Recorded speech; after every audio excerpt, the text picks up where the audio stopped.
Bem-vindos de volta ao Fórum Debate Nordeste, oportunidades de investimentos e desafios regionais.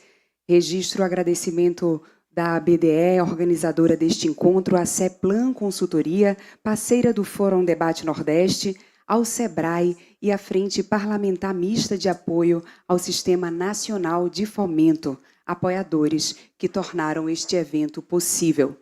Aproveito para destacar também uma importante iniciativa, o Prêmio ABDE BID, que reconhece as melhores práticas e projetos das instituições financeiras de desenvolvimento alinhados aos Objetivos de Desenvolvimento Sustentável.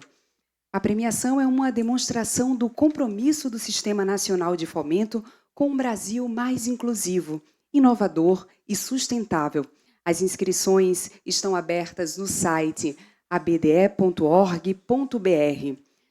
Dando continuidade à programação do nosso fórum, com essa segunda mesa temática dedicada ao tema Inovação, Indústria e Transição Energética. Este painel destaca o papel da tecnologia, da transformação energética, das novas indústrias e do apoio das instituições financeiras para impulsionar o desenvolvimento regional e nacional. Para moderar este painel, temos a honra de convidar o diretor de Relações Institucionais da Softex, senhor Rubem Delgado.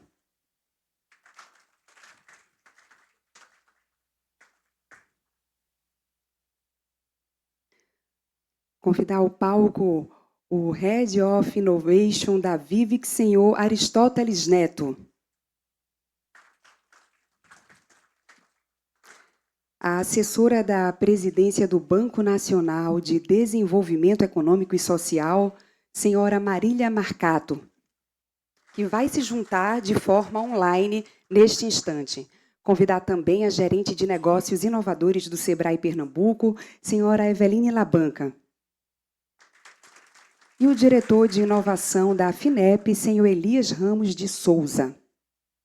Então, enquanto os nossos convidados se acomodam, eu já aproveito para passar a palavra para o nosso mediador desse segundo momento. Boa tarde a todos. Sempre é um desafio, depois de um rodízio, fazer um painel.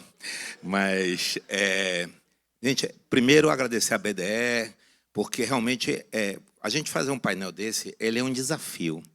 Não só pelo conteúdo, mas para você juntar oferta e demanda. A gente vai ver que são 3 painelistas aqui que vão expor sobre as suas demandas na área de crédito e outros desafios, e depois as agências. Então, quando você tem esse pedido, você faz esse match, a única coisa que se espera são soluções, são realmente iniciativas e soluções que possam melhorar a nossa região. Então, inicialmente, a gente vai fazer a seguinte dinâmica. Eu vou passar a palavra assim, para cada um, basicamente para se apresentar rapidamente, porque nós temos pouco tempo, e falar sobre como o Nordeste alavanca, como o Nordeste cresce, esquecendo um pouquinho o crachá, esquecendo o crachá que a pessoa representa. Logo depois, a gente vai passar para as perguntas mais específicas. Então, vou começar aqui com este... Pois não? Antes de seguirmos, convidar o presidente do Porto Digital para compor esse momento, Pierre Lucena, e a gente segue com a palavra, portanto, do mediador dessa mesa.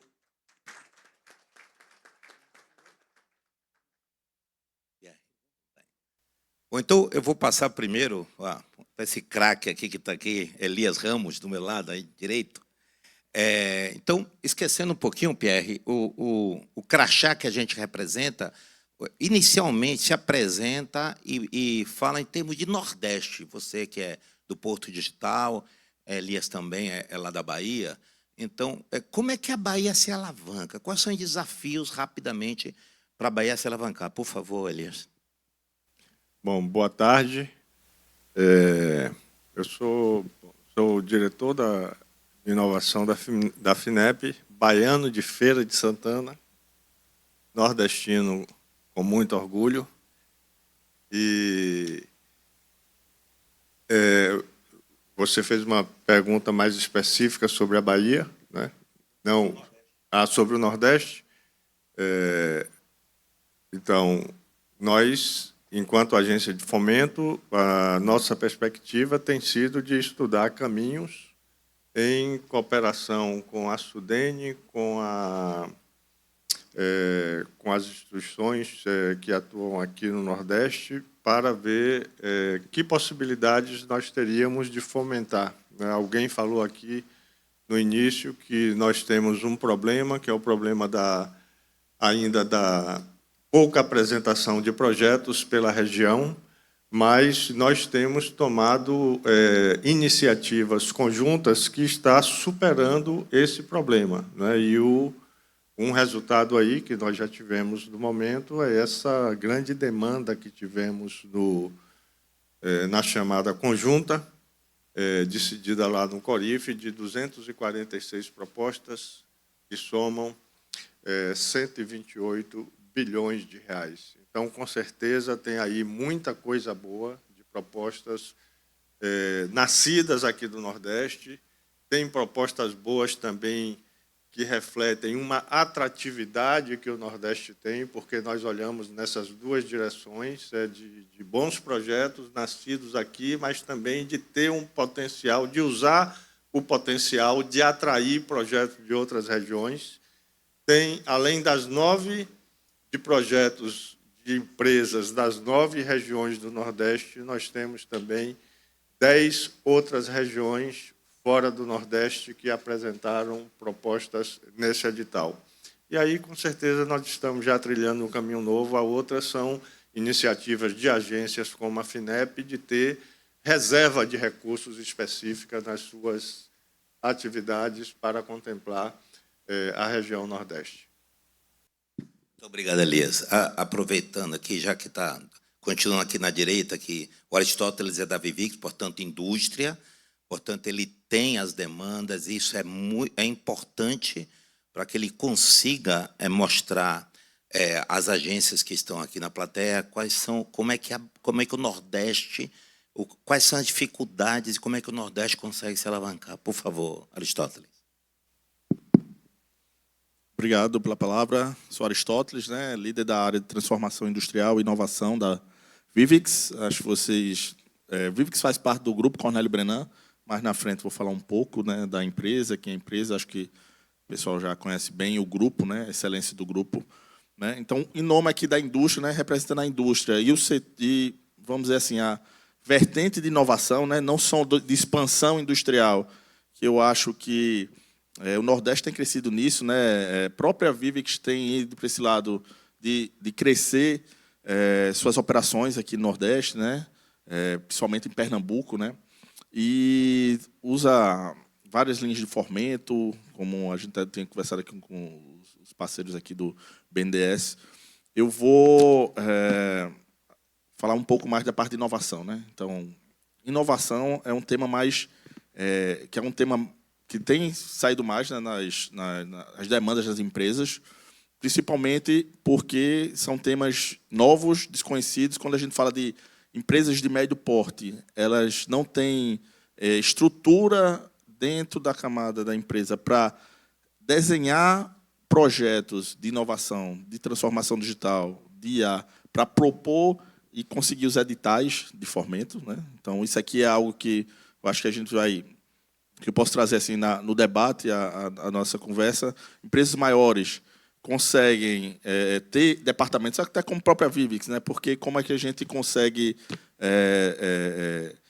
estar na frente? A gente hoje é referência quando se fala de inovação industrial, não só no Brasil, mas internacionalmente, né? Fora do Brasil, na maior feira da Alemanha, como Hannover Messe, a maior feira da Siemens. Acho que quem não é da área industrial, a Siemens é o maior fornecedor de equipamentos industriais do mundo, né? Principalmente da área de automação. A gente é referência mundial da Siemens quando se trata do assunto que é inovação na indústria.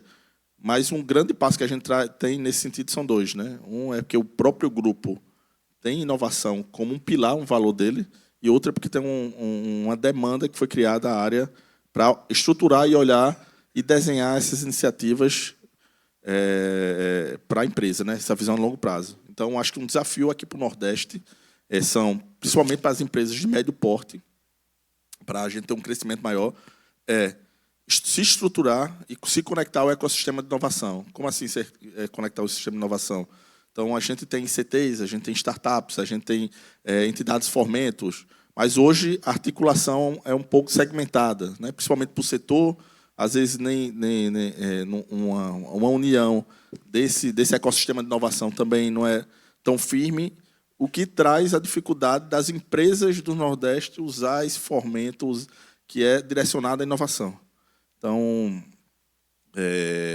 representando a indústria, eu tenho essa visão de colegas, vários colegas que a gente compartilha, né, projetos aqui, principalmente, vamos falar aqui da região Pernambuco, Paraíba, Rio Grande do Norte, um pouco da Bahia, e eu posso trazer esse ponto, né? Perfeito. Parece que tem uma apresentação que você vai fazer no final, né? Só um pouco mostrando que é a empresa, mais para o pessoal entender o que é a empresa. Que é a empresa. Tá, perfeitamente. Você falou de Hannover Messe, só para lembrar, Hannover Messe é a maior feira de indústria do mundo, acontece numa cidade de Hannover. Em 2012, o Brasil foi o país parceiro, e em 2026, o modelo deles é cada ano um país é um país parceiro. 2012 o Brasil foi o país parceiro, e 2026, novamente, o Brasil vai ser um país parceiro. Portanto, vamos vestir aquela cidade verde e amarelo para todo mundo conhecer o que o Brasil produz. Pierre, não preciso te apresentar, todo mundo te conhece. O Aristóteles falou de startups. É o mundo que você vive, é o mundo que você vive da digitalização, de startups e de outras. Então, complementando, aproveitando que as agências estão aqui, quais seriam as demandas assim, de fomento, de crédito, para que a gente consiga alavancar essa nossa região? Bom, boa tarde a todos e todas. Desculpe o pequeno atraso ali, acabei saindo de um almoço correndo para cá. Bom, eu acho que a preocupação que está todo mundo agora, e vai começar a discutir, mas o Brasil ainda, de alguma forma, ainda não acordou, a gente vai ter um rearranjo no país como um todo, na área de serviços, na indústria, com tudo, com a chegada da reforma tributária. Acho que isso ainda não entrou na pauta como deveria estar, mas só para a gente ter uma ideia, né? A Tânia sabe bem disso, ela sempre trabalhou com isso. O Nordeste, de alguma forma, pelas deficiências de infraestrutura que a gente sempre teve, não de capital humano, mas de infraestrutura, a gente sempre tentou, de alguma forma, compensar isso com incentivos tributários. Isso foi a lógica que circulou durante muito tempo. Isso vai acabar agora, não vai acabar daqui 50 anos, não. Feita a Zona Franca de Manaus, que não acaba nunca, né? Então, assim, vai acabar agora. Então, esse rearranjo, isso vai passar por um movimento que é basicamente o seguinte: a redistribuição, e todo mundo queria uma indústria aqui, não porque ela empregava, porque uma indústria às vezes não emprega tanto, mas todo mundo quer uma indústria do seu lado porque ela gera mais ICMS. Isso não vai ser gerado agora, porque a geração de ICMS para os estados, a distribuição vai ser pelo consumo. Então, a indústria consome muito, consome energia, tudo, então isso, de alguma forma, é bom para os estados, mas a gente vai ter um rearranjo, porque há uma tendência natural de uma parcela substancial da indústria se deslocar para São Paulo por conta da infraestrutura e para Manaus por conta do incentivo. Só que vai existir uma parcela de indústria, que é aquela indústria que ninguém quer. Não é aquela indústria que ninguém mais vai querer. É aquela que emprega pouco, polui muito e não gera muita receita para o Estado. E há um temor que eu tenho de que isso comece a sobrar para o Nordeste, de alguma forma, porque ela não vai conseguir se deslocar para alguns municípios de São Paulo. Então, por quê? Porque ela não vai trazer muito ICMS, porque ela consome pouco, ela polui muito o ambiente, então ela traz uma sobrecarga para o Estado e ela ainda emprega pouco. Então, é aquela indústria leprosa que ninguém vai querer, certo? E isso vai, de alguma forma, ainda circular. O que eu vejo para a capacidade do Nordeste, primeiro é o seguinte: a gente precisa apostar na capacidade do povo.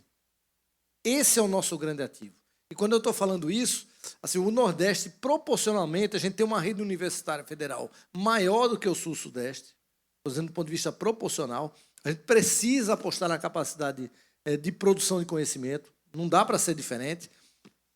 E a gente precisa apostar, pelo menos, naquilo que são as nossas vantagens comparativas, como a energia limpa. Esses são os pontos que... Porque isso, sim, gera bastante consumo. Tal. Então, eu acho que a gente precisa começar a redesenhar uma estratégia para o Nordeste do ponto de vista de investimento, do ponto de vista econômico, e ninguém está discutindo isso ainda do ponto... Veja, porque isso precisa ser uma discussão do Nordeste todo. O que a gente está vendo é, assim, cada governo indo buscar um caminho, o Ceará tentando buscar o caminho de data centers, porque lá dentro você tem o nó de internet nacional chegando lá, o que é um risco de segurança nacional imenso, né, porque 70% da internet nacional pode parar porque ela chega em apenas uma praia. Eu até tenho brincado que o Brasil não precisa de um terrorista, precisa de um mergulhador de 20 metros, certo? Esse é um problema grave de segurança nacional que a gente não está se atentando. E é lógico, a estratégia deles é basicamente essa, levar a Transnordestina e apostar, obviamente, na capacidade de receber ICMS por conta do consumo de energia elétrica, que vai ser muito, mas muito significativo, né, nesse conjunto de data centers. Já a Bahia já tem uma outra estratégia, Pernambuco ainda está precisando buscar a sua, de alguma forma. Mas eu acho que a gente precisa buscar uma estratégia para o Nordeste, para isso. Não dá para ficar... Veja, porque senão vai ficar todo mundo disputando migalha, né? Se a gente não tiver uma estratégia nordestina, vai ficar muito difícil. Eu não vejo nenhuma estratégia razoável para o Nordeste que não passe pelo setor de serviço, porque emprega muito, e, como eu disse, para apostar na capacidade do povo. A partir do momento em que a gente tem uma base de conhecimento proporcionalmente mais significativa, mas para isso a gente vai precisar fazer um rearranjo muito grande, do ponto de vista das lideranças, do ponto de vista das organizações, trazer as universidades que estão numa crise imensa de volta para o jogo, né, porque a gente precisa que elas entrem dentro desse jogo, porque esse vai ser o principal ativo que a gente tem. E apostar, como disse, nos ativos regionais. Tem aqui o Porto Digital, tem o Polo Texto lá no Agreste, tem alguma coisa que o Ceará está aprontando agora do ponto de vista da data center. Então, tem esses polos regionais econômicos, mas isso precisa fazer, como eu disse. E aí eu fico me perguntando, cadê o fórum do governador do Nordeste, que estava tão articulado e, de repente, se desarticulou? Tal. A gente precisa colocar isso no prumo novamente. Eu acho que a Sudene pode ser um instrumento muito importante, né, para que isso se discuta. A FINEP, que sempre foi um grande parceiro da inovação nacional, né? Então, que se não fosse... Por exemplo, eu falo em nome do Porto Digital e digo, olha, a gente só é o que é por conta da FINEP. Então, a FINEP teve uma participação muito grande. Mas, assim, eu volto a dizer, né, eu acho que a gente precisa rediscutir uma estratégia para o Nordeste. Né, a gente não pode apostar num fracionamento em que cada um vem buscar alguma coisa, né, porque a gente tem... Todo mundo aqui tem as deficiências, tem deficiência de infraestrutura, elas não serão corrigidas num curto prazo. A gente sabe que isso vai acontecendo, mas volto a dizer, a gente pode ter uma estratégia própria, né, apostar no setor de serviço, que emprega muito, que gera muito consumo, setor de serviços agregados, como o setor de saúde, tecnologia, eles podem gerar empregos que pagam significativamente maior do que a média, e eu acho que esse pode ser, sabe, o caminho que o Nordeste pode buscar. Muito bem, Pierre. Não sei se vocês perceberam, mas teve algumas falas bem provocadoras aí. A primeira é que o Nordeste não pode ser um estado refúgio de indústria. Ele foi bem claro. Estado refúgio a gente não pode ser. A segunda, e mandaram eu polemizar e não fazer aquele moderador que está todo mundo lindo, questionou um pouquinho, assim como o cientista Nicoleles, questionou um pouquinho a estratégia de data center. E esse link foi diretamente para o BNDES, que tem uma política de data center. Então, é apenas uma brincadeira, porque, digamos assim, essa história de data center ela é complicada. Tem países que estão expulsando os data centers e tem países que estão atraindo data center. Mas não é o fórum de discussão aqui. A discussão é como a gente coloca o Nordeste alavanca a estrutura Nordeste. Muito obrigado, Pierre. Suas falas foram muito boas, muito proveitosas. Eveline Labanca, por favor. Sebrae Pernambuco sempre foi muito atuante, nós conhecemos. Você ouviu aí a demanda das indústrias, a demanda do Porto Digital, que trabalha diretamente com pequena empresa. Tenho certeza que o Sebrae é ator principal nessa história. Temos a Vivix aqui também, com a indústria um pouco maior. Mas, por favor, você ouviu a demanda, por favor, aí, fale aí um pouquinho de qual a sua opinião de como a gente alavanca essa nossa região. Bom, eu vou introduzindo ela enquanto ela não chega. Eu vou falando. A gente está discutindo bastante aqui no Sebrae como é que a gente se reorganiza nesse novo cenário, né? Porque hoje, o que é que existe? Né? Falando de Pernambuco, porque é o nosso recorte, né? A gente tem cerca de 630 mil. Próxima tela. Tem um passador? Quando eu fizer a ciência, você passa a tela, pode ser? Pronto, aí. 630 mil, mais ou menos, pequenos negócios ativos no Estado. Mais 45 mil médias e grandes empresas. Para a gente é importante essa distinção por conta do nosso alcance.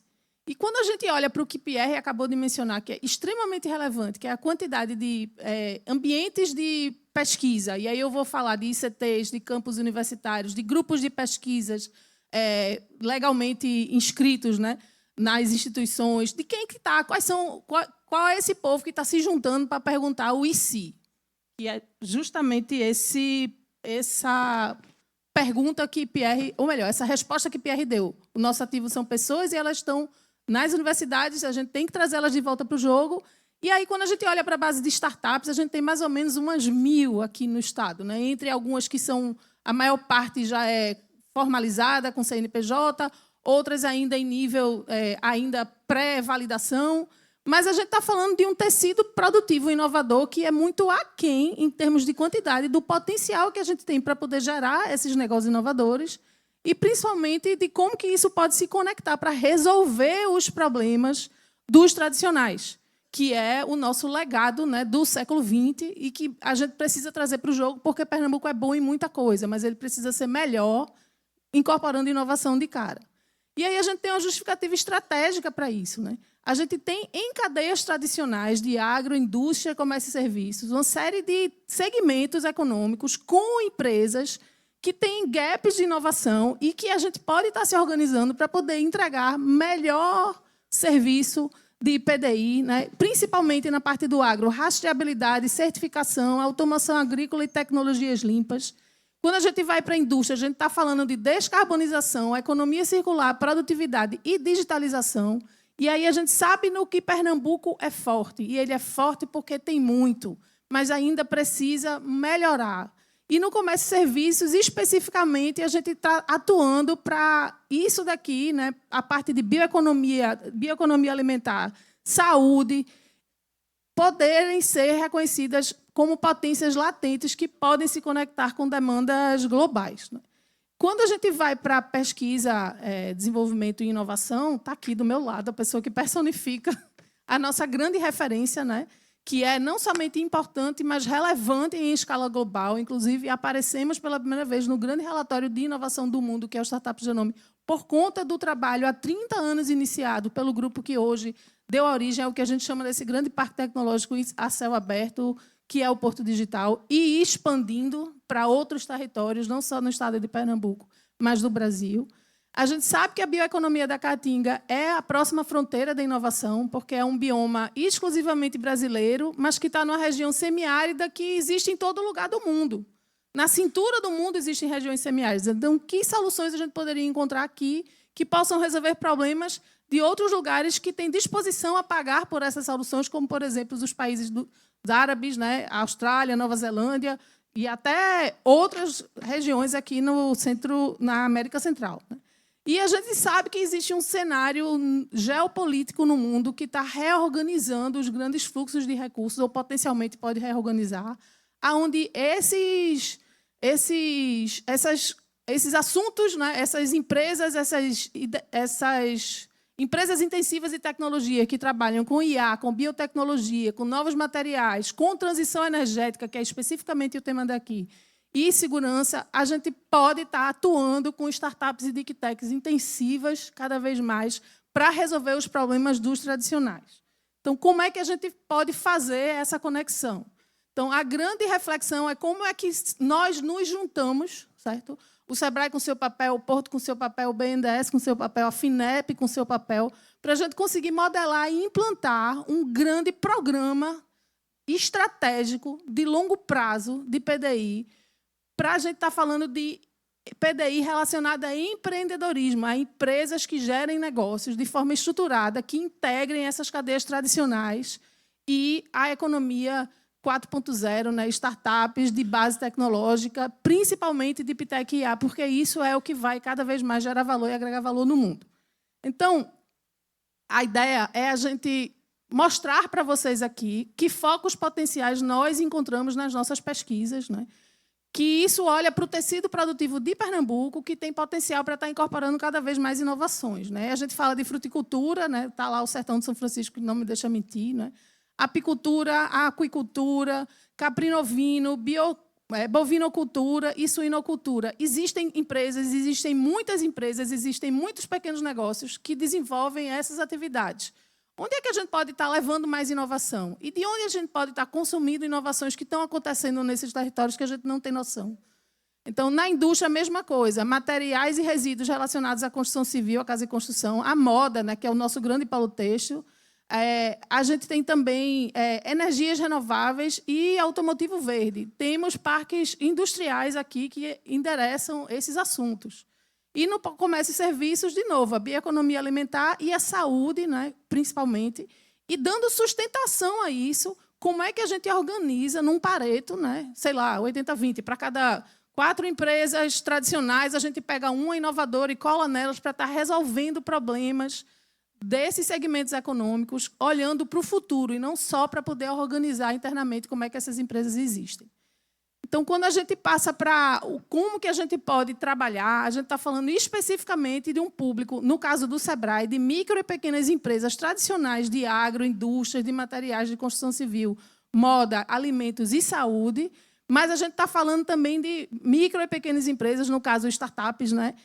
Deep Techs, de biofood, de health tech, de construtech, de insurtech, né? E outras coisas que são intensivas em PDI para a gente casar, para a gente plugar e não a gente ficar desenvolvendo os tradicionais como tradicionais e desenvolvendo as inovadoras como inovadoras. Já sabemos que temos iniciativas nesse sentido.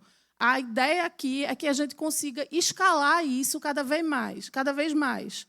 E todas essas instituições aí, potencialmente parceiras, é possível a BDA, inclusive, talvez puxar uma agenda conjunta ou propor uma agenda conjunta, ou, em algum lugar, a gente encontrar como que a gente vai colando, né, conectando a ação de cada um em direção a esse impulso, a impulsionar o Pernambuco nessa nova economia.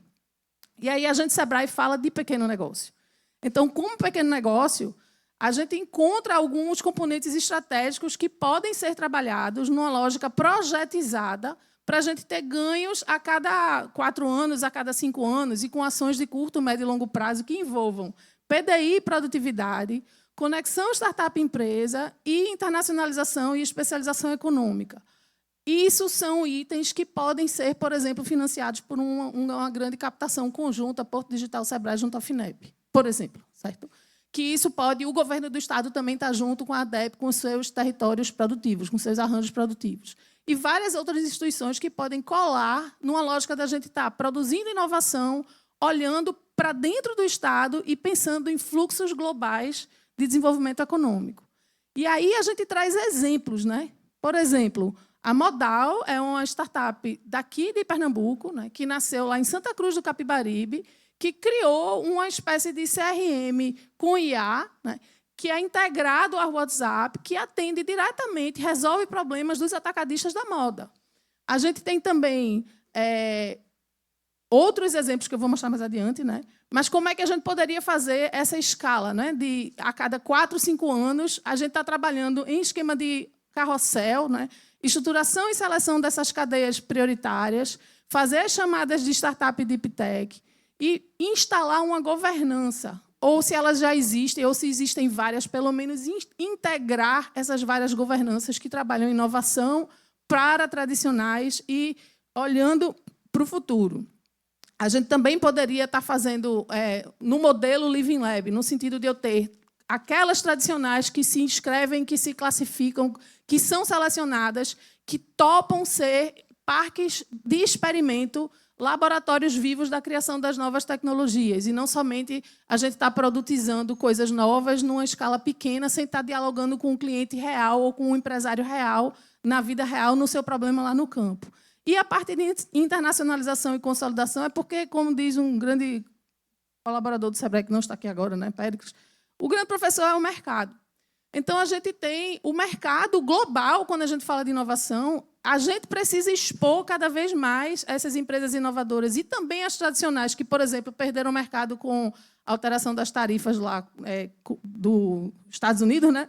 Lá no sertão da fruticultura, porque como agregar valor com base na tecnologia para que a gente consiga ter mais tempo de prateleira, acessar novos mercados, criar novos produtos a partir da potência que já existe no território. Então, outro exemplo, né? A Aicuri é uma startup também daqui de Pernambuco, né, que nasceu e que testa toda uma parte de acompanhamento de pacientes usando IA para poder identificar padrões e priorizar os atendimentos, e, com isso, você reduzir os custos de saúde. Quando a gente fala de aceleração setorial, a gente tem também um outro caso, que é a Germine, né, que transforma resíduo tóxico do polo têxtil em um beneficiamento das sementes para poder você aumentar o tempo de vida delas e, principalmente, melhorar o tempo de germinação. Então, a gente sabe que a gente tem alguns sinais de futuros escondidos aí, ou melhor, despontando aí, mas a gente pode usar esses exemplos como um grande potencial de engajamento para atrair ainda mais empresas para desenvolver seus negócios usando a tecnologia desenvolvida em Pernambuco, que eu acho que esse é o grande, vai ser o grande break-even point, né? A gente vai ser o grande passo que a gente vai conseguir dar é se a gente conseguir, com a nossa inteligência inovadora instalada, cada vez mais resolver os problemas da inteligência dos negócios ditos tradicionais, que não são intensivos em tecnologias, para a gente conseguir trazer todo mundo para o século XXI. Né? Então, identificamos, para a parte de PDI, produtividade, de conexão startup-empresa e de internacionalização, algumas possíveis fontes de financiamento. Inclusive, a gente está conversando bastante com a FINEP sobre essa lógica de fazer um experimento de captação. E uma das reuniões que a gente fez, a gente ouviu que um projeto de 50 milhões em 3 anos era um projeto pequeno, que a gente poderia aumentar. Ficamos bastante empolgados, mas, ao mesmo tempo, pensando em como fazer para escalar isso, envolvendo outras instituições e, principalmente, fazendo de um jeito que Pernambuco consiga fazer a sua parte, engajando outros estados, mas não dependendo deles para poder desenvolver os seus ativos intelectuais. Né? Então, a resposta está na gente. Mas a resposta está na gente se a gente se organiza e instala ou integra essa governança para trabalhar um Pernambuco cada vez mais tecnológico. Muito obrigado, Eveline. Eu vou fazer coro. Aqui a Pierre. É impressionante. Se você tirar a palavra dessa apresentação do Sebrae, de Pernambuco, tira a palavra Pernambuco, coloca Sergipe, Alagoas, é a mesma. Aí eu faço realmente coro a que o Pierre falou. O Nordeste ele tem que estar junto. Pernambuco sozinho, Bahia sozinha, não vão. Tem que ser uma estratégia global, global não, regional, como o Pierre colocou. Passando agora para o BNDES aqui, Maria Marcato, por favor, vamos testar seu som aí, vocês saem? Agora está funcionando, pequeno delay, mas dá para funcionar tranquilamente. A apresentação, por favor, do BNDES. Enquanto eu coloco... Não é apresentação? Então, ótimo. Muito bem. Se eu ouvir aqui as demandas da indústria, por favor. Perfeito. Boa tarde a todas as pessoas aí presentes. É um prazer estar aqui representando o banco. Eu trabalho hoje como assessora do presidente do Mercadante, mas acompanho de perto a pauta, né, da área industrial. Infelizmente, o diretor Gordon não pôde estar aí presente, então a diretora Maria Fernanda me direcionou esse convite, que para mim é uma honra. Infelizmente, eu não pude participar do rodízio, mas espero estar aí com vocês presencialmente numa outra oportunidade. Eu tinha uma apresentação, mas, de fato, eu preparei ela mais para ficar como um material de apoio para vocês. Né? Eu acho que a forma como o Rubem decidiu conduzir aqui a mesa dá um pouco essa abertura para que a gente possa falar de uma maneira um pouco mais mais solto a respeito desse tema. Acho que essa provocação, né, do que, de fato, pode prosperar e como é que o banco pode impulsionar determinados projetos para a região Nordeste é uma provocação muito importante, e esse fórum é uma oportunidade enorme de ter esse diálogo com outros atores, né? Eu queria reforçar alguns pontos aqui na minha fala. Acho que o primeiro deles, né, justamente aqui pelos vícios de ofício, né, por acompanhar de perto a área industrial, diz respeito ao que a gente tem acompanhado aqui no âmbito da Nova Indústria Brasil, né?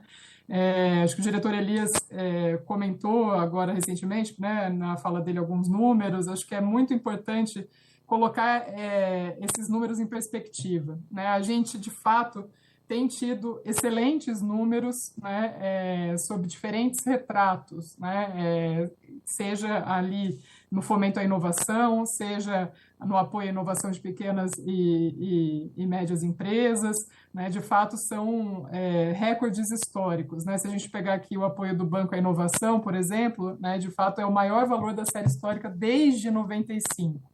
Né? Algo muito semelhante acontece no apoio à inovação no caso de micro, pequenas e médias empresas, né?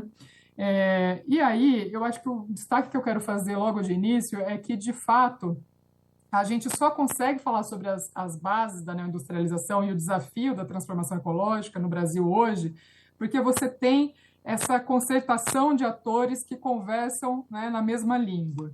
Então, não é por um acaso que a gente, no âmbito da NIB, a gente tem ali a transparência, né, do braço financeiro da NIB, que é justamente o Plano Mais Produção. Você tem lá o apoio de cada um desses atores, né? FINEP, BNDES, Banco do Brasil, Caixa, né, próprio Embrapi, o Banco do Nordeste, o Banco da Amazônia.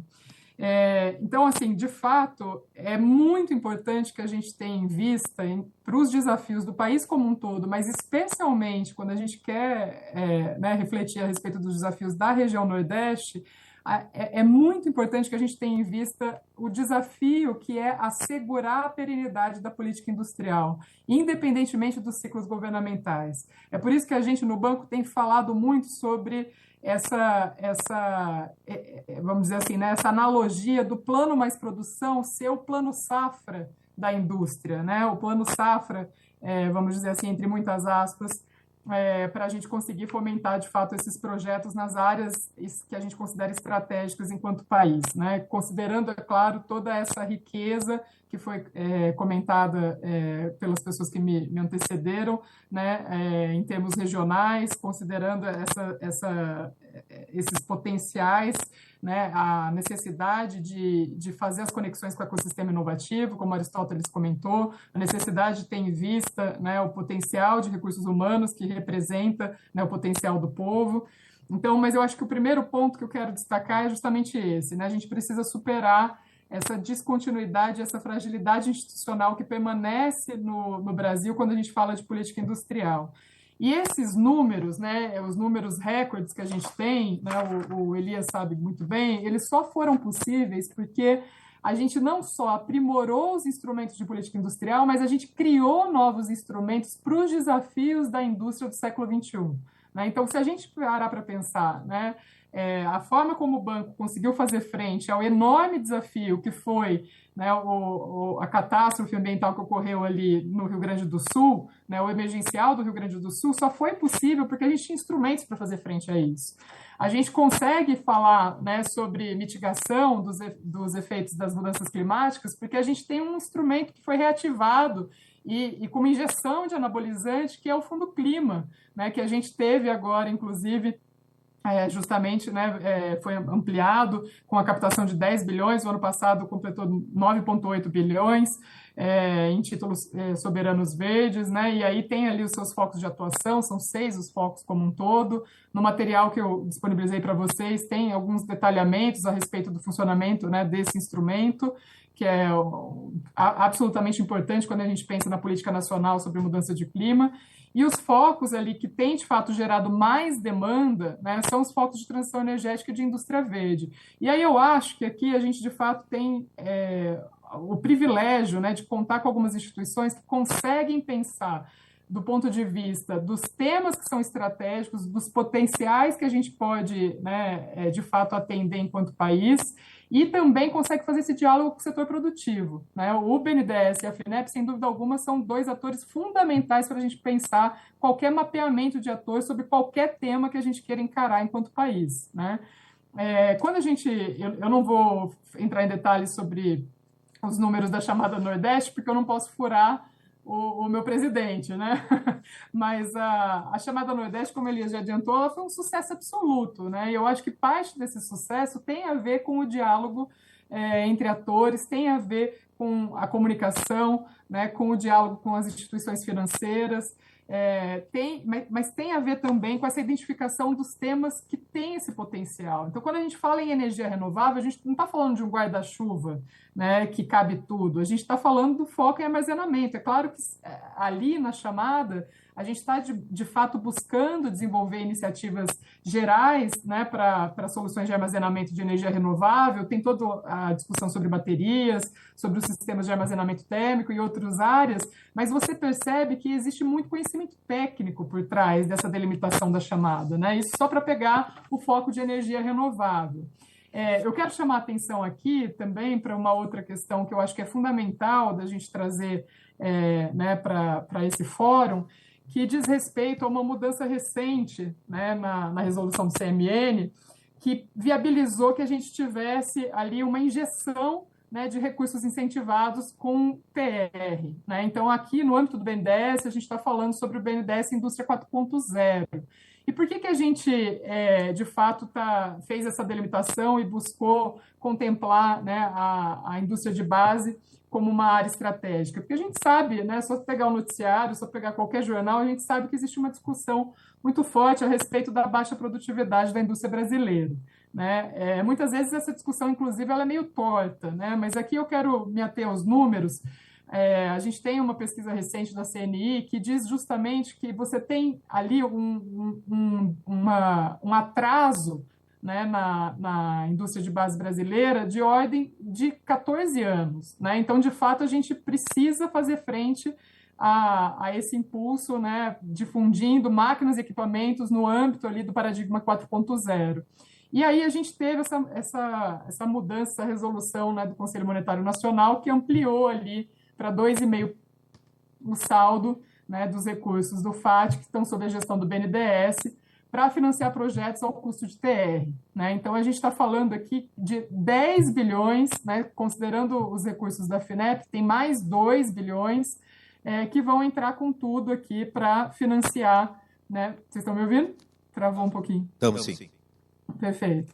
Que vão entrar com tudo aqui para custear aqui a difusão, né, de máquinas e equipamentos 4.0 na economia. E aí, quando a gente pega as micro, pequenas e médias empresas, né, quando a gente faz o blend e consegue usar a taxa TR, taxa de mercado, né, o custo financeiro da linha ele não ultrapassa 8,5%. Então, de fato, você tem taxas muito, muito atrativas. Né? No caso ali de micro e pequenas empresas, né, as taxas podem variar em torno de 6%. Né? Então, aqui, eu acho que é muito importante a gente perceber, né, que o conhecimento técnico de atores como BNDES, FINEP, o diálogo, né, em pró da construção dessas bases da neoindustrialização, da transformação ecológica, esse diálogo não teria sucesso, não teria, né, os encaminhamentos concretos que a gente tem hoje se a gente não tivesse os instrumentos. Então, se a gente parar para pensar, né, a criação, né, diante da extinção da TJLP, a criação da TR, né, desde ali no final de 2023, foi fundamental para a gente conseguir, de fato, fomentar, né, projetos ali no âmbito da inovação, né, que tenham essa injeção de digitalização e de indústria verde que é tão necessário para o país como um todo. E aí, eu queria só dar um outro exemplo e fazer uma provocação em relação aos instrumentos, né, porque a gente fala muito sobre crédito no âmbito do BNDES, mas há 2 dias atrás saiu uma notícia, né, na Folha, repercutindo um pouco os nossos números em relação às debêntures incentivadas. Né?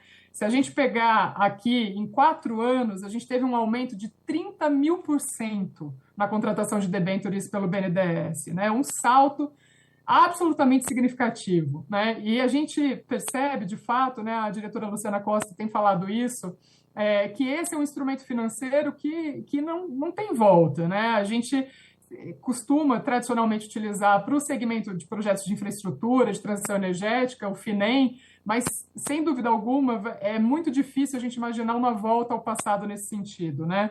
As debêntures incentivadas, elas chegaram com tudo e vão permanecer como um instrumento absolutamente importante, né? De 2020 para cá, a gente teve 91 contratações, elas somaram 60 bilhões, né? Acho que é um instrumento absolutamente importante quando a gente pensa em infraestrutura, transição energética, mudança climática, que são temas fundamentais, né? São temas âncoras para as operações do banco.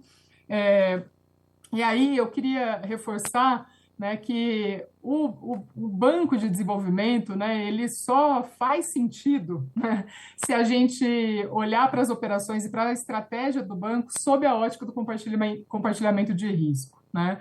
A interlocução que a gente tem com as instituições financeiras, né, de desenvolvimento regionais, ela deve ser vista sob essa ótica, a ótica do compartilhamento de risco, né?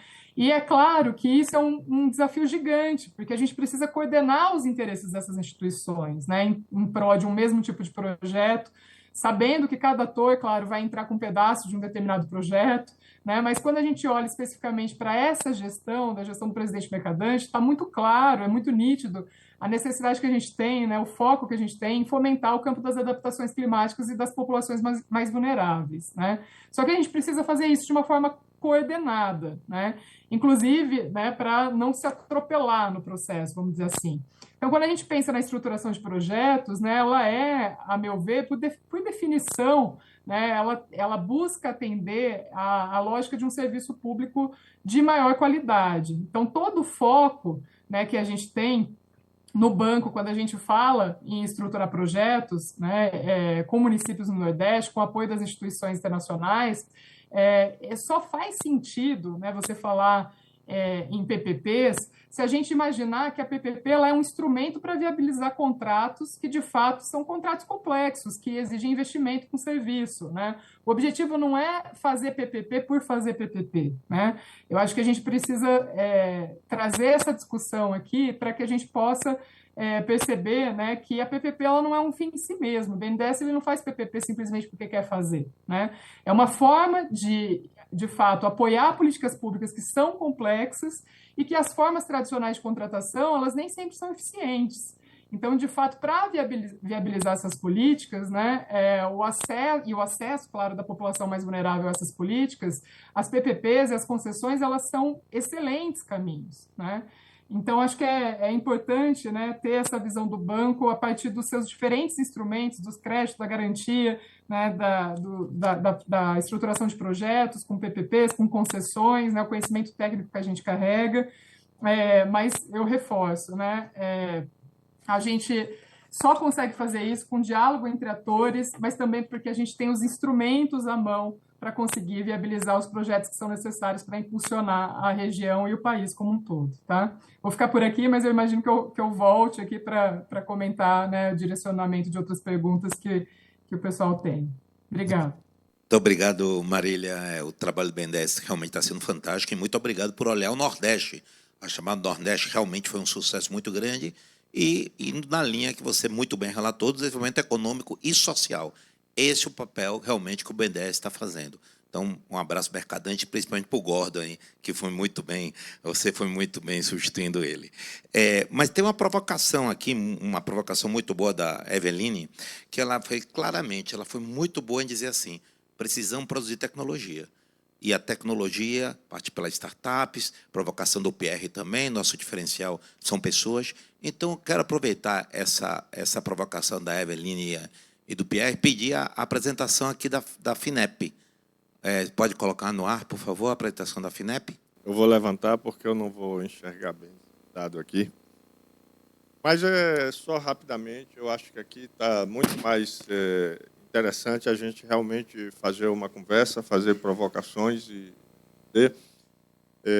mas eu queria mostrar algumas coisas aqui mais relacionada à provocação feita, inclusive, por Rubem no início, é para passar, no início, quer dizer, nós aqui como em oferta, né, porque a discussão aqui está girando muito em torno de crédito, mas a gente também gosta sempre de dizer que tem outros instrumentos que são muito importantes, a gente tem que trabalhar com uma composição de instrumentos. Nós temos o crédito é importante, mas a subvenção econômica também é muito importante, os FIPs são muito importantes, né? E são instrumentos que se aplicam em situações diferenciadas e podem também ser utilizados de forma conjugada, né? Mas aqui, como a gente está falando em especial com a BDE, os seus associados, queria trazer alguns números sobre uma ação que a gente desenvolve em parceria, né, que é essa ação do crédito, particularmente o crédito descentralizado, que é aquela coluna ali em laranja do lado esquerdo, como isso tem crescido nos anos 2023 e 2024.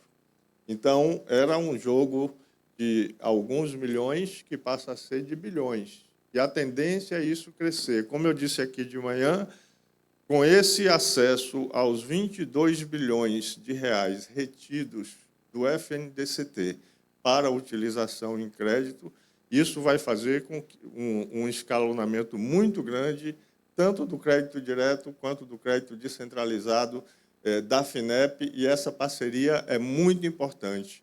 E o crédito descentralizado ele tem a importância de que é um número grande de projetos, atinge empresas de diferentes portes, não é? E isso é muito complementar ao crédito ou atividade de crédito que a FINEP operacionaliza mais diretamente, que geralmente vai remeter a projetos maiores, empresas médias para grandes e assim por diante. Então, essa parceria, nesse sentido, é fundamental. Nós temos o número de agentes descentralizados está crescendo. Hoje nós temos 35 agentes credenciados, não é isso? Estamos em fase de credenciamento de mais um. Vamos para 36. Em 23, apenas 15 estavam operando, em 24 já são 23 operando, e isso está aumentando. Nós temos mais agentes aí entrando nesse jogo, e isso é muito importante, né? Também o desempenho por porte de empresa. No descentralizado, a gente tem focado mais em micro, pequeno porte, média empresa, né? Nós trabalhamos, num certo momento, com empresa de porte grande, mas a gente deixou a de porte grande só para o crédito direto. Então, isso também depende de questões circunstanciais, conjunturais, mas hoje a gente quer focar o descentralizado nas empresas menores, né, e em projetos que tenham uma capilaridade maior, e ampliando o número de estados nos quais nós estamos operando. Isso também é uma coisa muito importante, né? A participação da região Nordeste também, como eu falei aqui hoje de manhã, a gente está colocando isso de uma forma privilegiada. Nós tínhamos uma concentração muito grande de recursos no descentralizado, que foi criado em 2013. Então, até 2022, essa concentração era enorme, e nós temos tomado medidas que têm levado a uma diminuição dessa concentração. Conforme eu disse aqui, em 25, nós vamos ter as regiões Norte, Nordeste e Centro-Oeste, com 27% dos recursos. A gente trabalha assim, Norte, Nordeste e Centro-Oeste, porque isso é o que está na lei do FNDCT, mas a gente busca fazer também diferenciações no interior desse bloco de regiões, como nós fizemos agora, que liberamos 400 milhões, foram 100 milhões para o Centro-Oeste e 300 milhões para o Nordeste e Norte do país, né? Esses 400 milhões que estão sendo aplicados, você vê ali no Centro-Oeste, já chegou praticamente ao limite máximo, que é de 100 milhões de reais, mas no Nordeste nós temos ali 63 milhões de reais e mais 15 no Norte. Ou seja, dos 300 milhões disponibilizados para Norte e Nordeste, nós ainda temos aí uma possibilidade de contratação de muitos projetos para chegar a essa cota aí de 300 milhões nessas duas regiões. Temos discutido com os agentes, ontem mesmo o William, que é o nosso superintendente aqui dessa área de desenvolvimento regional na FINEP, se reuniu com o BNDES, tem procurado lá em Fortaleza, vai reunir também com a Agência de Fomento aqui de Pernambuco. Então, nós temos feito trabalho no sentido de mobilizar as instituições, mas tem outros agentes de operação em plano nacional que têm contratado projetos do Nordeste. Está ali o Sofisa, está o ABC Brasil, que é um banco privado. O Badesp é um exemplo muito interessante, que começou a operar mais recentemente e tem sido muito proativo, é a agência de fomento do Piauí, né? Os agentes que têm operado no Nordeste aí, nós temos ali no histórico de todo o tempo de existente do programa InovaCred, tem o Sofisa, depois tem Banco do Nordeste, depois vem Cressol, Desembahia, e assim por diante. Então, mas a evolução do apoio ao Nordeste, a gente está vendo aí que, a partir de 2023, ela cresce de forma consistente. O que está ali de 25 ainda deve aumentar significativamente depois que nós completarmos esses recursos que estão liberados aí para contratação, e a gente vai ter, ao final de 25, provavelmente algo em torno do dobro que a gente teve para o Nordeste em 24, né? E aqui, só para finalizar, como eu estava falando lá no início, nós temos trabalhado na perspectiva de integração de instrumentos. Nós temos aqui, para startups particularmente, a gente tem conversado, de fato, muito com o SEBRAE, que tem uma base enorme de startups, e a gente está desenhando ações conjuntas. Nós temos o FIP Nordeste, que fizemos em parceria com o BNDES e BNB. Nós temos essa chamada Nordeste aí, e Marília falou que a gente está dando spoiler aqui, mas pelo menos aqui, isso já está sendo bastante discutido. É claro que vai ser lançado oficialmente hoje à noite ainda a partir de Fortaleza, mas é uma chamada que traz resultados muito importantes, né? Temos a subvenção econômica, que a FINEP opera diretamente, mas também opera em parceria com as fundações de amparo à pesquisa e outros representantes e outros atores nos estados. É um instrumento importante também dentro do sistema. E temos pensado em coisas novas, né? Quando se fala aqui em startups, a gente, às vezes, startup, para determinadas chamadas, aparece dificuldades do tipo, mas uma empresa que não fatura nada não pode concorrer. Tem startup com um determinado perfil que ela só vai faturar quando ela for bem-sucedida no projeto que ela tem. Eu não tenho aqui, tem um exemplo que eu sempre cito, que é o exemplo de um barco voador lá do norte do país,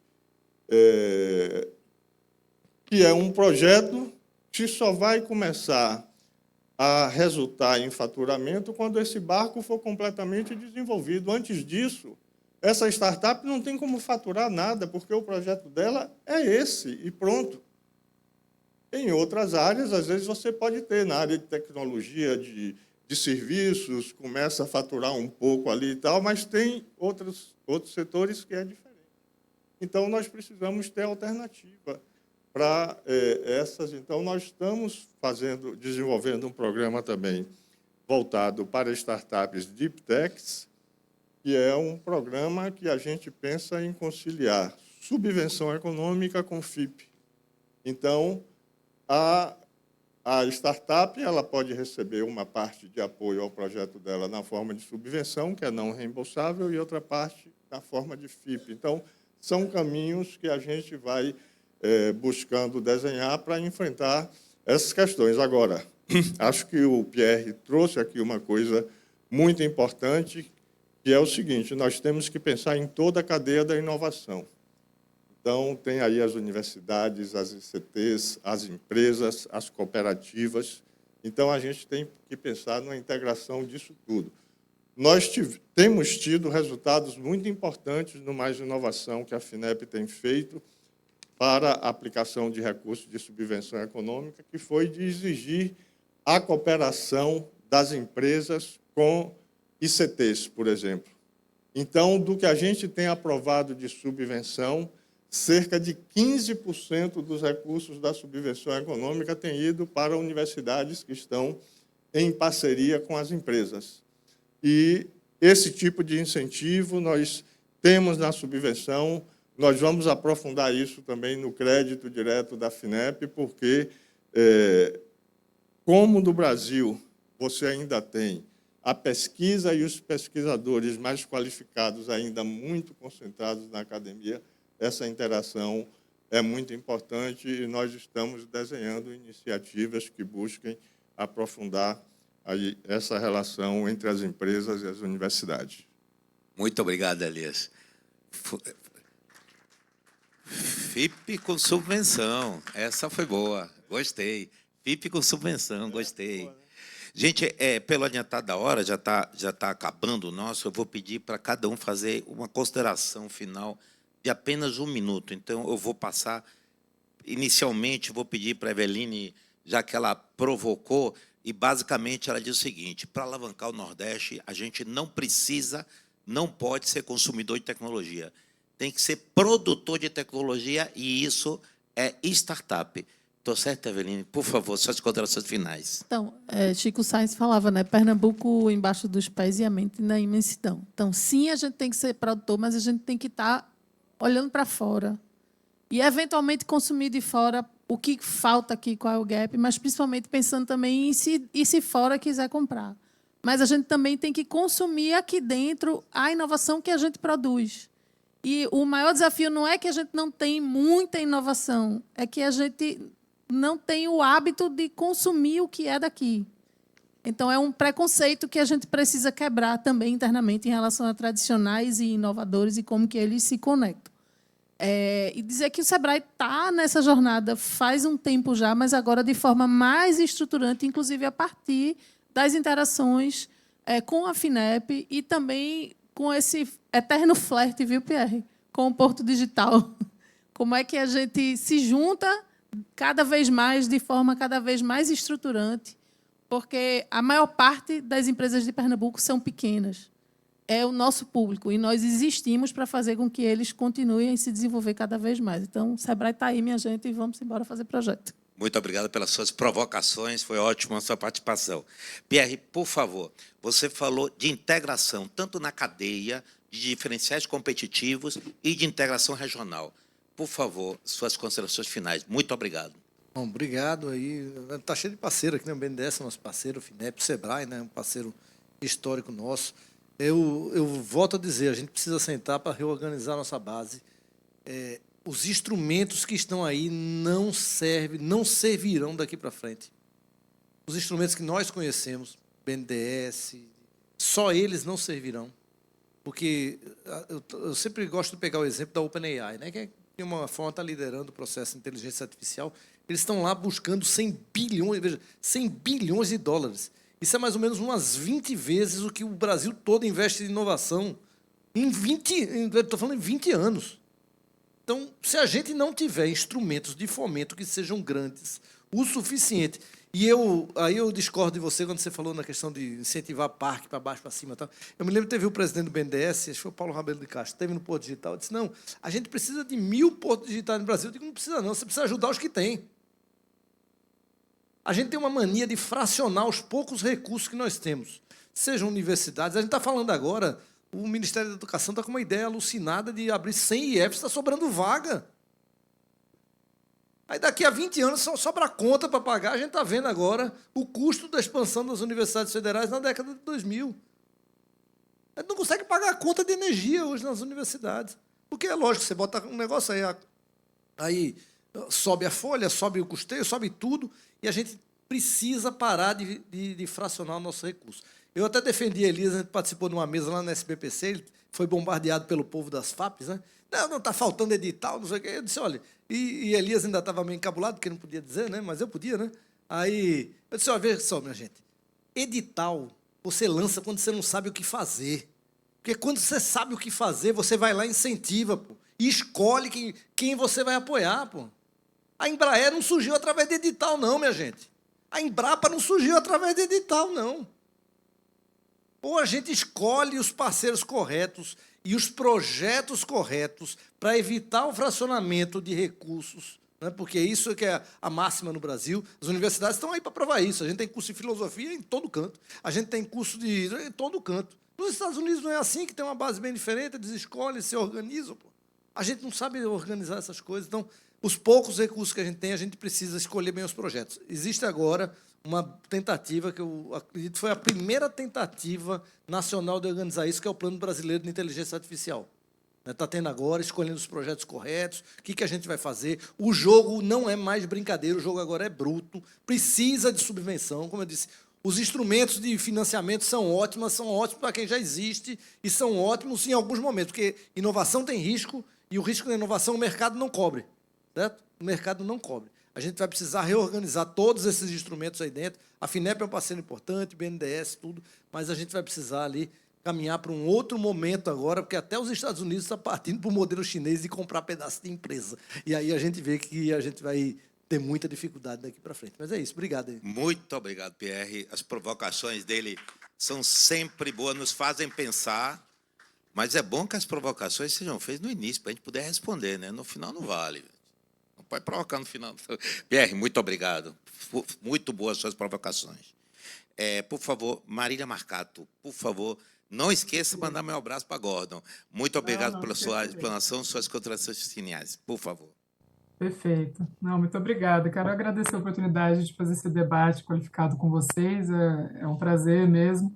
Eu quero reforçar, né, acho que, de fato, a gente tem iniciativas que tentam, né, já ter um pouco, dar esse passo em relação à institucionalização da política industrial, contemplando, né, as contradições e as oportunidades da região Nordeste. Então, a gente tem um grupo de trabalho do âmbito da NIB, né, que trata da questão da territorialização e do desenvolvimento regional. Ali se discute muito a questão do desenvolvimento de fornecedores, né, a questão da regionalização dos processos, né, dos programas da NIB. E aí, de fato, acho que a gente precisa avançar nisso, avançar nesse diálogo qualificado, identificando, né, essas áreas estratégicas. Eu concordo que o fracionamento de recursos é um problema gigantesco, a gente nunca vai conseguir, de fato, fazer frente, né, à dimensão dos recursos que estão sendo investidos por países como os Estados Unidos, na China, no campo agora da Europa, inclusive, a gente teve uma iniciativa recente, né, que trata justamente dessa questão da dependência da União Europeia em relação a fornecedores estrangeiros na parte digital, que é justamente o Eurostac.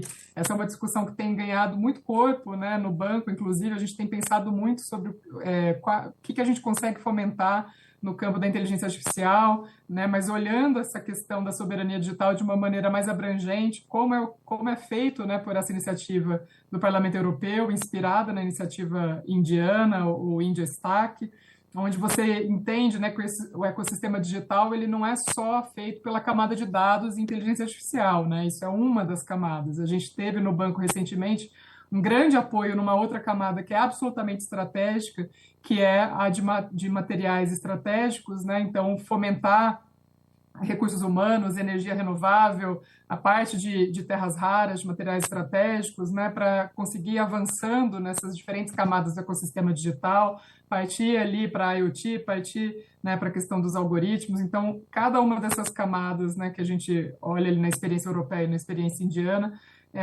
a gente tenta também identificar no banco como é que a gente pode apoiar, né? Então, acho que esse olhar para soluções digitais de uma forma integrada, né, a partir dessa lógica de um ecossistema, em diálogo com os atores, né, como foi mencionado, entrando no território, em contato com as ICTs, né, com os parques tecnológicos. Acho que tudo isso é absolutamente importante. E destacar que, né, no âmbito ali do esforço que tem sido encabeçado ali pelo MIDIC, pelo Ministério da Fazenda, né, no campo da atração de data centers, acho que existe uma preocupação muito grande ali que, de fato, a gente não se torne, acho que uma expressão muito comum na literatura, né, que é o pollution heavens, né? Então, esses paraísos de poluição, né? Então, a gente não quer, claro, atrair data centers para o país à custa, né, de transtornos sociais, né, problemas sociais sérios,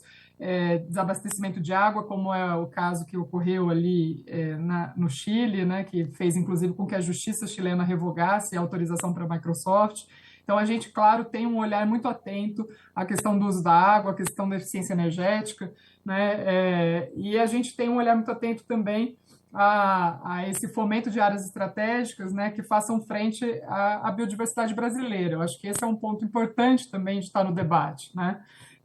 Acho que são as nossas necessidades enquanto país, mas também considerando as nossas potencialidades, né? Foi comentado aqui a questão do povo, mas eu acho que a questão da biodiversidade também não pode ser deixada de lado, é uma questão fundamental. A gente viu isso, inclusive, quando a gente né, colocou ali na chamada pública Nordeste, quando a gente tem aquele foco, eixo de bioeconomia, a gente fala sobre isso, né? O foco em fármacos, mas com um olhar para a biodiversidade, né? E é lógico que atendam às necessidades de saúde pública.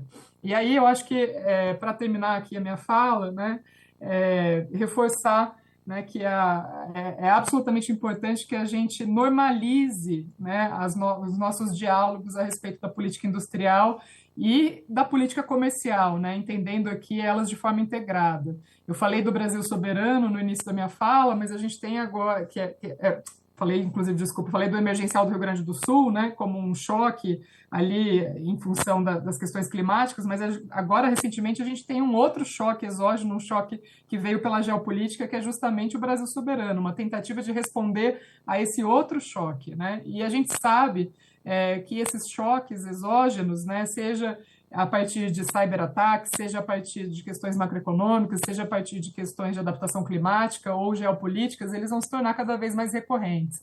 Então, eu concordo em absoluto que é necessário, né, que a gente tenha as instituições necessárias para fazer frente aos desafios que vão ser, claro, cada vez maiores. Tá?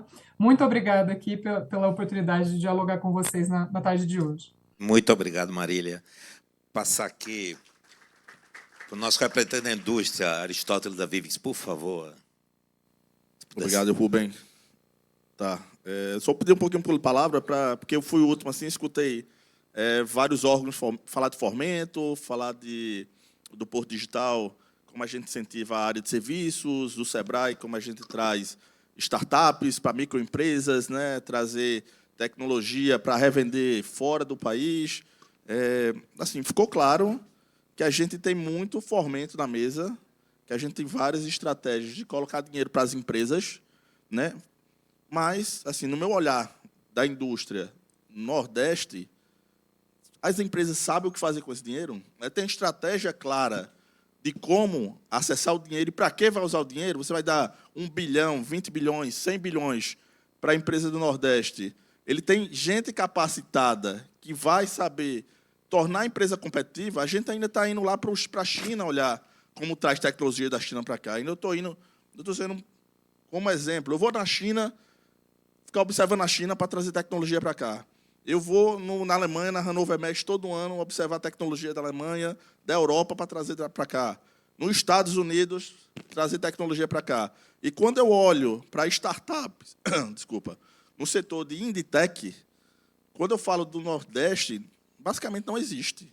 Não existe Inditex para pegar esse dinheiro, trabalhar com os órgãos e trabalhar com as empresas para entregar uma competitividade para as indústrias pernambucanas, para a gente fazer frente, não só pernambucana, mas nordestina, está equalizada a todo o país e ainda conseguir trabalhar contra o que vem principalmente da China, dos Estados Unidos e das empresas. Então, assim, foi fantástico ter que escutar todo mundo e poder falar por último, que eu escutei todo o cenário, né, do Brasil, mas quando a gente olha, ainda a gente tem um problema principal, que é as indústrias como a própria Marília trouxe, está 14 anos atrasadas. Então, não dá para a gente falar de neoindustrialização. Vamos colocar IA numa indústria que está 14 anos atrasadas. IoT. Então, a provocação que eu deixo, estou deixando para o final a provocação, né? Onde a gente tem que, aqui no Nordeste, trabalhar de forma, acho que em rede. Acho que tem muito problema em comum. A gente acabou de fazer com o Senai a aliança industrial que entre a Vivix, a Stellantis, a M. Dias Branco, a Brose e outras empresas, porque é um problema em comum que a gente tinha na área industrial, que a gente poderia estar usando conhecimento em conjunto, dinheiro em conjunto para tentar superar. Então, é essa provocação que eu quero deixar assim, quando a gente olha indústria, Nordeste. Fico muito feliz de ver Formentos, fico muito feliz de ver órgãos que a gente pode consultar, mas eu ainda sinto que a estratégia para diferentes verticais, isso é segmental, tá? Cada segmento de verticais industriais não é a mesma, então algumas têm que se juntar para resolver em comum e otimizar isso. Mas eu acho que existe um grande desafio ainda em desenvolver pessoas, desenvolver estratégia para dentro das empresas e focar no Nordeste, principalmente, em desenvolver a mentalidade e a cultura das empresas para poder acessar o dinheiro do fomento. Então, é isso aí, essa provocação que eu deixo. Muito obrigado. Tá. Godoy, você está vendo? Vai ter que fazer outro painel para tanta provocação no final. Elias, por favor, se puder, suas breves palavras finais aí, por favor. Bom, eu queria agradecer e dizer que realmente esse tipo de interação é muito importante, né? A BDE está de parabéns aí por organizar, mas eu acho aqui que ficam alguns desafios, né? Esse problema da dispersão de recursos ou iniciativas versus concentração e tal, quando nós entramos na FINEP, nós nos deparamos com essa questão porque tinha, de fato, uma dispersão muito grande. Mas, nessa questão, eu acho que é importante, o Pierre colocou aqui muito bem, a gente precisa saber fazer algumas escolhas estratégicas, mas a gente também tem que ter cuidado para a gente não concentrar excessivamente, trabalhar só numa lógica de centros de excelência, porque isso também pode ser prejudicial. Algumas pessoas falaram aqui, o próprio Pierre, no início, do quanto é importante essa capilaridade que as universidades federais têm hoje. O Pierre aqui está falando na criação de um ambiente. Então, nós precisamos ter uma base fortalecendo a educação, fortalecendo as universidades, criando parques tecnológicos, mesmo no norte do país. Essa foi a nossa preocupação quando fizemos aquele edital complementar, porque essa cultura e esse ambiente geral, ele precisa se estabelecer para que daí surjam as possibilidades. É verdade, nós temos poucas deep techs ainda aqui no Nordeste, mas já estão surgindo algumas. Eu já estou vendo algumas aí. O barco voador é uma deep tech. É uma deep tech que nós apostamos em um projeto de meninos do Amazonas que foram fazer mestrado no ITA e voltaram de lá com esse projeto. É um tipo de barco para ajudar a enfrentar a dificuldade de transporte lá no Rio Amazonas, que vai usar o efeito solo, que é uma teoria que foi muito trabalhada na União Soviética, na época e tal. É um projeto de sucesso. Ele já tem 16 investidores conversando com eles para investir nesse projeto. Já tem encomenda de 4 barcos pelo Exército para fazer fiscalização na fronteira.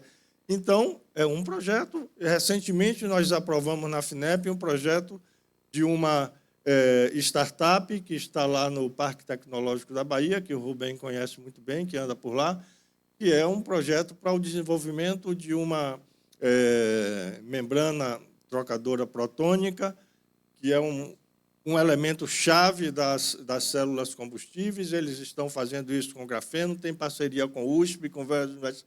Então, as coisas estão surgindo. Agora, para que elas surjam, a gente precisa criar um ambiente favorável, a gente precisa estimular o fomento, a gente precisa aprofundar essa discussão sobre quais são as vocações do Nordeste na área tecnológica.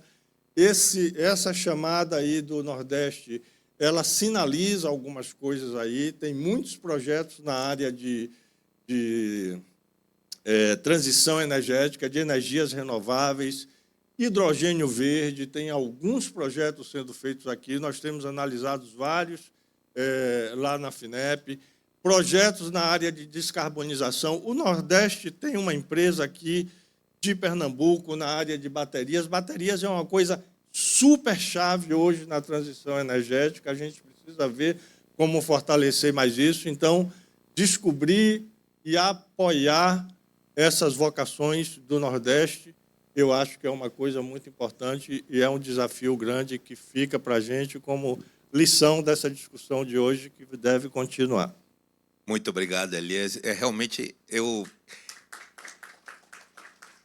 fico lisonjeado, agradecer muito aos painelistas. Um painel bom, ele é provocador, ele deixa a gente para refletir. Excelente todas as colocações. Eu agradeço muito, e principalmente a BDE, por favor, por ter feito esse bom momento aqui hoje de tarde. Obrigado a todos. Até o próximo painel. Muito obrigada.